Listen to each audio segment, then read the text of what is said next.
Vamos agora para o critério da coerência.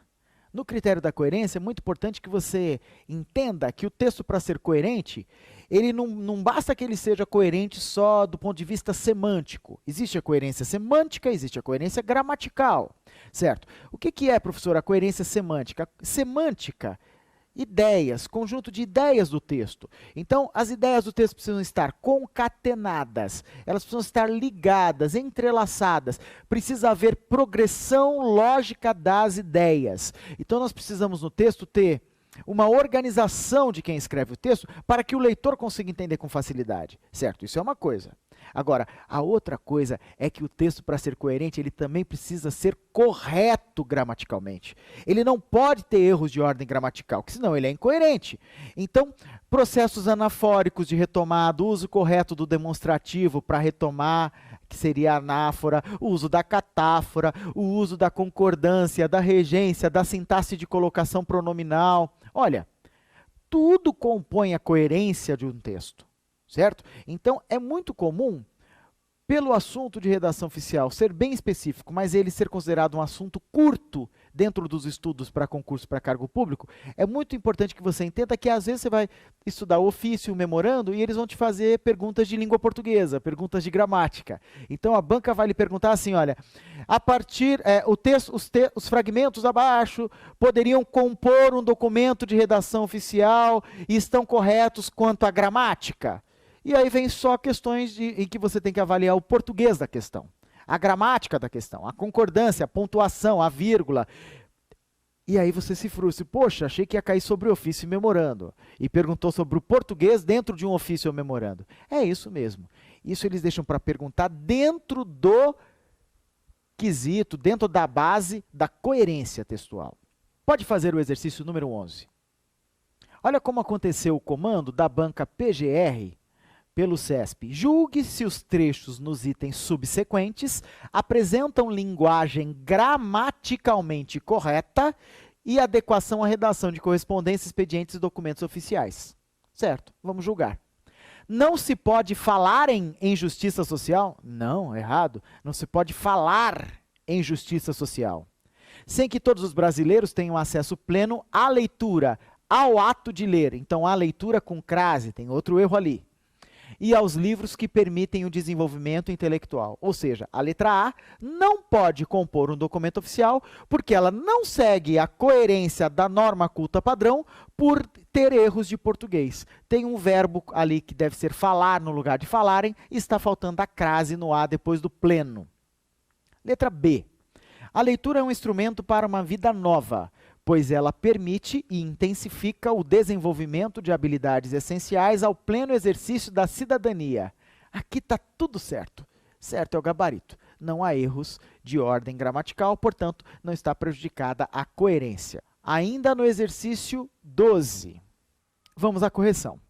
É o mesmo concurso, é o mesmo exercício, o professor só quebrou em 2 slides para que ficasse fácil de você responder olhando para a tela do seu computador. Muito bem, ou do seu aparelho televisivo, para que você conseguisse responder o exercício. Então, letra C, ó.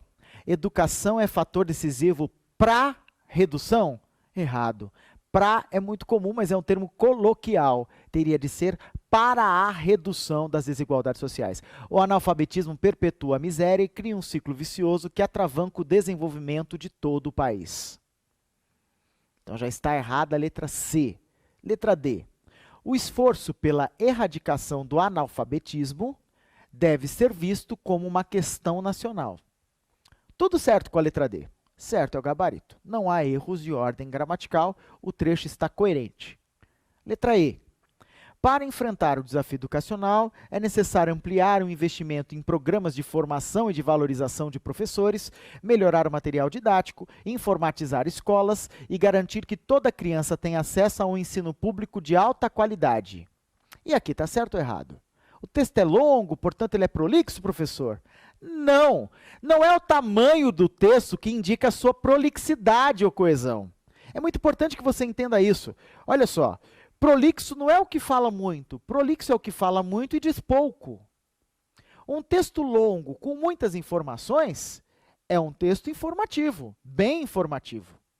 O que a gente não pode é ter um texto muito longo com poucas informações. Aí nós teremos um texto prolixo. A prolixidade é o ato de dizer a mesma coisa com maior número de palavras. Aí você precisa ser conciso, dizer muito falando pouco. Pode fazer o exercício 13 da Fundação Carlos Chagas. Muito bem, vamos à correção. Prova da Carlos Chagas, TRT, 12ª região, agora em 2010. Senhor presidente, segue anexo projetos. Errado, tem erro de concordância. Ó, seguem anexos os projetos. Poderia dizer assim, ó, seguem, com verbo no plural, em anexo os projetos. O em anexo está caindo em desuso, mas ele ainda existe, respaldado nas normas gramaticais. O que não pode é segue anexo projetos. Aí nós não temos concordância. Deixa eu ver se tem mais erro. De atos normativos para apreciação, os objetos tratados dizem respeito à sanção por atos discriminatórios e à liberdade de expressão na mídia. Tudo bem. Letra B.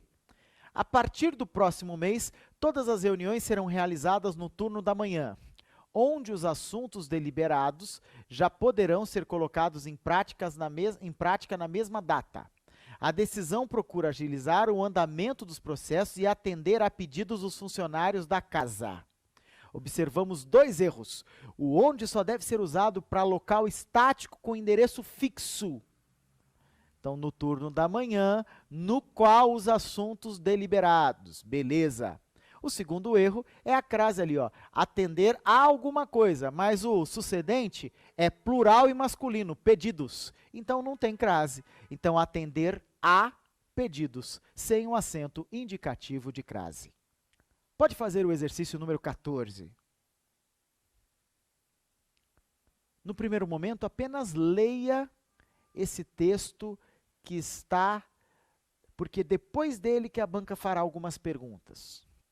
Agora, no exercício 14, eu vou pedir para você pausar novamente a sua imagem para que você consiga julgar essas alternativas a partir do modelo que você acabou de ler. Vamos à correção. Letra A. É obrigatório o emprego das letras iniciais maiúsculas em Lei Complementar número 94 e em Decreto número 2710, porque se trata de lei e decreto especificados por número e data. Certo, é o gabarito. Toda vez que você especificar o número da legislação e do decreto, e por número ou por data, a inicial dele é maiúscula, a inicial da palavra é maiúscula. Então, certo esse gabarito. Letra B. O respeito às regras da norma de padrão culto mostra que o sujeito de tem, na última linha do artigo 1º, só pode ser o Conselho Administrativo da Região Integrada de Desenvolvimento do Distrito Federal e entorno, que tem por sigla COARID. Você vai observar lá no texto que é exatamente isso. O COARID tem por finalidade. Então, certo é o gabarito. Pergunte quem antes do verbo. A resposta vai ser o sujeito. Quem tem? O conselho, o COARID. Letra C. O emprego de letras minúsculas, iniciando cada inciso, deve-se ao uso de 2 pontos no final do parágrafo que inicia o capítulo. Exatamente. Muita gente esquece dessa regra de ordem gramatical.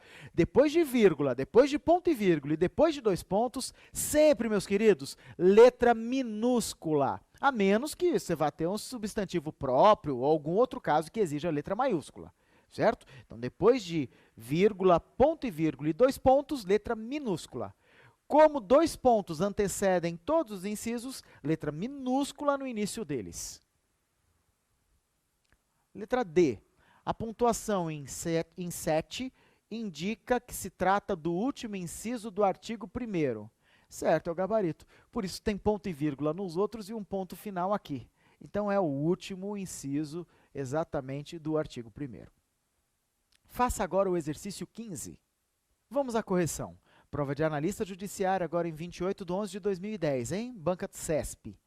Julgue o item a seguir no que se refere às normas de redação oficial e da língua escrita padrão, ou seja, é gramática e RO, gramática e redação oficial, certo? Letra A.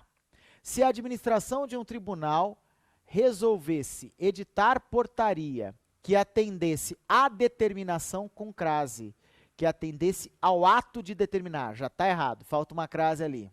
Constante no título 5 do seu regimento interno, que trata da galeria dos presidentes, o texto abaixo estaria adequado, pois atende às normas de redação oficial e está gramaticalmente correto. Também tem erro no trecho, ó. Resolve designar João de Souza. Designar quem? João de Souza. Não pode separar o verbo do seu complemento.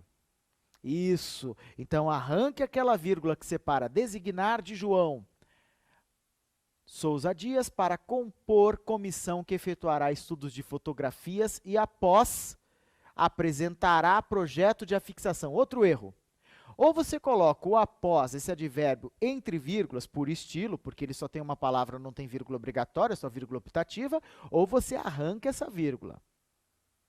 E após apresentará projeto de afixação de fotos presidenciais para integrar o espaço da galeria dos presidentes.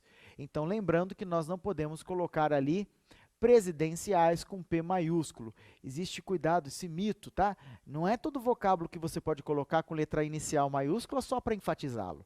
Precisa ter uma regra que justifique. Por exemplo, a gente coloca a palavra Estado em maiúsculo quando se refere ao país. O Estado precisa garantir aos cidadãos, certo? Agora, quando você quer falar do estado líquido, do estado físico, do estado psicológico de um cidadão, aí a letra E do Estado é minúscula. Então é importante que a gente entenda, tem que ter um porquê, uma regra que justifique maiuscular ou minuscular a inicial de um vocábulo. Pode fazer o exercício 16. Vamos à correção. Provinha do TCU agora de 2010. Considerando que a redação de documentos oficiais deve caracterizar-se, segundo o Manual de Redação da Presidência da República, pela impessoalidade, uso do padrão culto da linguagem, clareza, concisão, formalidade e uniformidade, julgue os itens seguintes a respeito da elaboração de documentos. Vou pedir que dê pause para julgar cada item. Vamos comentar o item A, ó. De acordo com a análise com Z, não analisou nada. Só esse erro já invalida o item A. Lembrando que os outros subitens A, B, C fazem parte do item A, então, portanto, estão errados em seu gabarito, certo? São alíneas ali daquele item em documentos.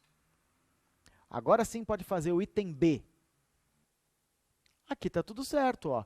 Tratam-se de irregularidades referentes à execução, referentes ao professor, ao ato de executar, à execução com crase do convênio tal, tendo por objeto a construção de um ginásio de esportes na cidade tal, que vem sendo insistentemente denunciadas.